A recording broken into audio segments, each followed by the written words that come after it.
Egypt के Giza pyramid से 200 kilometre के फासले पर रेड सी के साहिल के करीब एक ऐसा एरिया है जिसको वादी अल जर्फ कहा जाता है। देखा जाए तो यहाँ दूर दूर तक सिर्फ बंजर लाइमस्टोन के पहाड़ और टीले मौजूद हैं। लेकिन यहाँ एक ऐसा सीक्रेट स्पॉट भी है जिसमें कुछ ऐसे राज छुपे हैं जिनको आज से 4500 साल पहले दफन किया गया था। जी हाँ, इस वीरान जगह पर रेगिस्तान के बीचों बीच एक लाइमस्टोन का टीला है जो ऊपर से देखने पर तो एक मामूली टीला लगता है, लेकिन इसके अंदर पत्थरों को काट कर कई सुरंगें बनाई गई थी और इन सुरंगों को हजारों टन वजनी पत्थरों की मदद से ब्लॉक किया गया था। 45 सदियों पहले एंशिएंट इजिप्शियंस ने यहाँ कुछ तो ऐसा जरूर छुपाया था जो वो दुनिया के सामने नहीं लाना चाहते थे।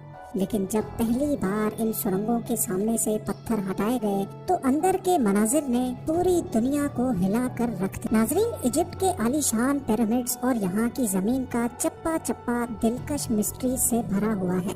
वैसे तो पूरे इजिप्ट में अभी तक 118 पिरामिड्स ढूंढे जा चुके हैं, लेकिन खदशा है कि कई पिरामिड्स इजिप्ट और अफ्रीकन रेगिस्तान में रेत के टीलों के नीचे अभी तक छुपे हुए हैं।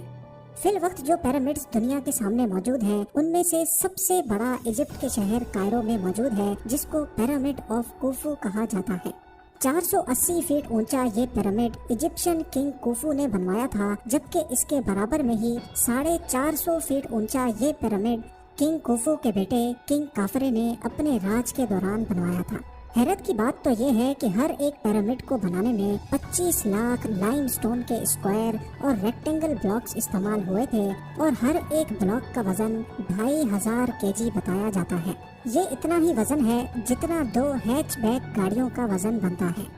इतना ज्यादा वजन 480 फीट की ऊंचाई तक लेके जाना और हर एक ब्लॉक को परफेक्ट एंगल पे रखना एक ऐसा टास्क है जिसको आज के दौर में मशीनरी की मदद से ही परफॉर्म करने में कई साल लग सकते हैं। तो सोचें ये काम 45 सदियों पहले बगैर मशीनरी के कैसे किया गया होगा।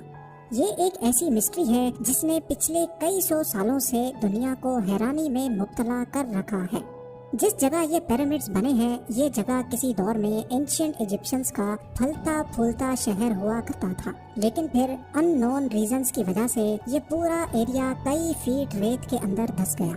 ईयर 1798 में जब French military leader Napoleon Egypt पर कब्जा करने के लिए आया, तब पिरामिड्स और ये स्फिंक्स आधे से भी ज्यादा रेत के अंदर धंसे हुए थे। अगले 100 सालों तक यहाँ से रेत हटाने के लिए एक्सकवेशन का काम चलता रहा और 1980s में पहली बार यहाँ एक मेजर डिस्कवरी हुई। पिरामिड ऑफ काफरे के बराबर से उन वर्कर्स के ढांचे मिले जिन्होंने कुफू के बेटे काफरे का पिरामिड बनाया था। कई स्केलेटन्स का मुआयना करने के बाद मालूम पड़ा कि ये लोग स्लेव्स नहीं थे, क्योंकि इनको अच्छा खाना खिलाया जाता था और इनकी मरहम पट्टी भी की जाती थी। इन वर्कर्स को अपने किंग का पिरामिड बनाने के बदले में एजाज के तौर पे पिरामिड के बराबर में ही दफन किया गया था।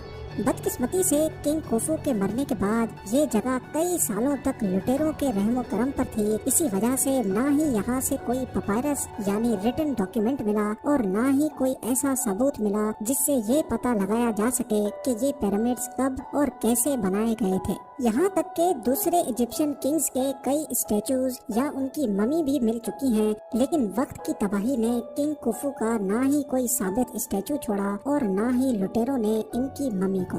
सिर्फ किंग कुफू का एक उंगली की साइज जितना ये स्टेचू मिला था, जिसको कायरो म्यूजियम में रखा गया है। इजिप्शियन किंग कुफू और उनकी लाइफ के बारे में मजीद जानने के लिए जरूरी था कि गीजा से बाहर निकलकर इन्वेस्टिगेशन की जाए। पिरामिड साइट से 200 किलोमीटर के फासले पर रेड सी के साहिल पे आर्कियोलॉजिस्ट को एक पुराना सी पोर्ट मिला, जिस पर शक था कि ये किंग कुफू के दौर में इस्तेमाल किया जाता था। समंदर के पास से मिलने वाला ये टूटा फूटा स्ट्रक्चर इतना बड़ा था कि इसमें आराम से कई सौ लोग रहकर काम कर सकते थे। जब इस एरिया में मजीद सर्चिंग की गई तो यहाँ समंदर के अंदर से बोट एंकर्स भी दरियाफ्त हुए। उस दौर में पत्थरों से बने एंकर्स इस्तेमाल किए जाते थे, जिनमें रस्सियां बांधकर बड़ी बड़ी बोट्स को पार्क किया जाता था।